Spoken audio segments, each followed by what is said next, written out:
back in the ring here, adding a major addition to my collection, Hollywood Hulk Hogan from WCW in this WWE Ultimates line from Mattel. I base a lot of my WCW collection off of the Nintendo 64 games like WCW Revenge. Right there on the cover of the game even, he's the main character in that game, and even dating back to WCW World Tour had Hollywood Hogan in it as well.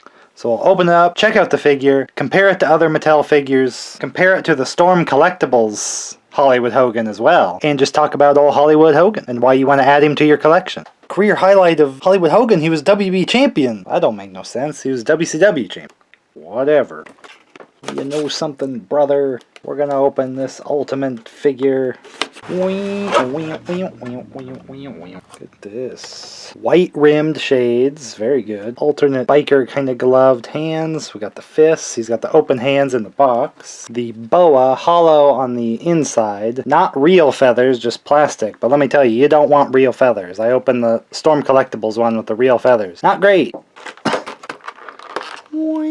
Little NWO shirt. Ooh, it does have the ripped backing. Nice detail. And then the Velcro is in the front instead of the back. So he can do his tear the shirt open kind of deal. Smart use of that.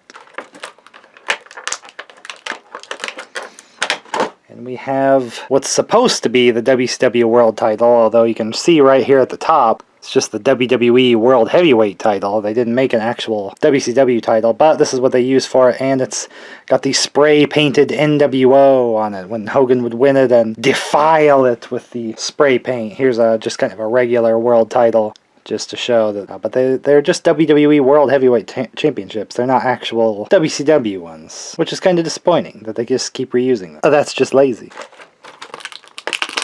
3 heads. We've got Blarging Head, which again looks freaking amazing. Balding hair and all. Pretty good one. I actually like expressive heads now. I didn't used to like them, but here he's kind of putting the chin up there quite a bit.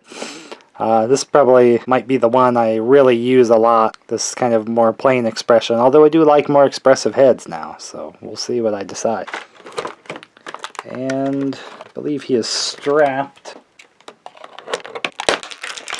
The old bandana as well to cover that bald spot. So the head comes on the figure. Very happy expression. Not sure what he's so like super friendly happy looking like.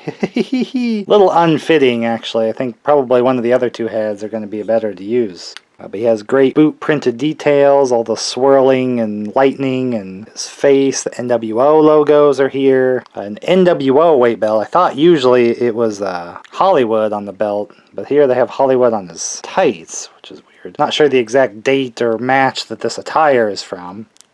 He does have a little bit of the butterfly joint, just for extra, above and beyond elite form for arms. In the torso. Of course, again, the head isn't going to move a lot because he has his big long hair in the back. I do like how they've detailed these where it's actually the gloves where they kind of have that edge on them like that. And his wrist tape visible. So the weight belt is a removable piece, and I'm going to dare to peel it off. You can use that as a weapon to whip people, and then is probably firm enough that it goes right back in. And that's a problem I've been seeing on a lot of other brands. Is they'll do little belts like this, but it's not firm enough to pop right back in. This one went right back in, so he got his belt back on. Good to go. So let's compare him while we have him like this to the Storm Collectibles one, which obviously is a lot thicker in all its body parts, bigger head, everything. Facial printing wise, obviously the Storm Collectibles one is winning out on that, but it's just the one face. The WB Mattel comes with 3 faces. The belt is incredibly difficult to put back on because it's very soft. Here it's again Hollywood on the belt, which I think would make more sense. It's very difficult to get on. The pegs are too soft. They're not very long. Look how stubby they are. You just can't hardly get it back on. I'd have to sit here and just fight with it for a long time. It just doesn't go back on. So this weight belt obviously is much better. Obviously I'm going to go with the Mattel one as the better figure, even though this Storm Collectibles one does have a lot of the same accessories and everything. But he just had the plain black shade, so I think the Mattel with the white outline is actually a lot more representative of Hogan at the time. He does just have his kind of Hollywood shirt instead of the NWO, which probably makes more sense because he usually just wore his own logo stuff. And the stand. But if you were crazy, I mean, you could get both, and you could really deck out the Mattel one, have steal his shirt. Hey, brother. But I think this one will look pretty cool, and just frankly, I usually display my figures in shape to wrestle in the ring, so a lot of times they're not wearing their shirts and things. And with Storm Collectibles, you're not going to get the championship belt, because that's kind of a copyrighted design as well. But yeah, the boa, I have a whole video about the Storm Collectibles one. You can see where I get the boa out, and it's pretty bad. There's feathers everywhere. So obviously this boa is a lot better just for display, that it goes on a little more manageable too, just that it's going to hang straight down. You could probably make him hold it a little bit out if you want to do some unique gesture, but this is just going to work better for display.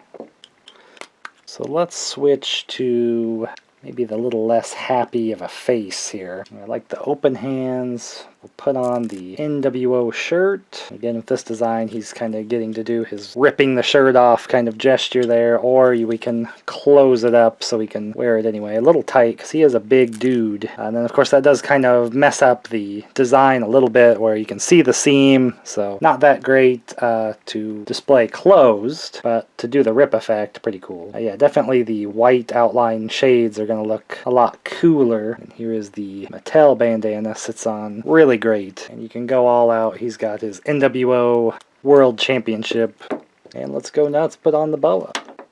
My normal problem with shades on these figures is that they don't make a predetermined spot for it to go. It just kind of doesn't sit on very well. A little difficult to angle, but he does look great all decked out with all of his stuff. You can get him with his belt, holding it, or wearing. I think if you get the expressive head on this, it's going to look pretty amazing. So definitely one worthy of the ultimate treatment for just the articulated body, and then the tons of accessories that Hogan would always have as his entrance gear. I always thought it was funny in the WCW games that kind of his special moves were not really indicative of his wrestling. He just kind of had some strange moves and specials, because his style is actually pretty old school, and you know, the leg drop is just kind of a weak kind of ground strike, not particularly a finishing move. You would get a finishing move bonus if you hit the leg drop in WWEE Revenge at the end of the match. Had kind of a scoring system. But then he had that kind of Ric Flair style front special where he begged off his attacker and did the eye poke. Probably one of the most used characters, but probably a special move that people really didn't like to use very much.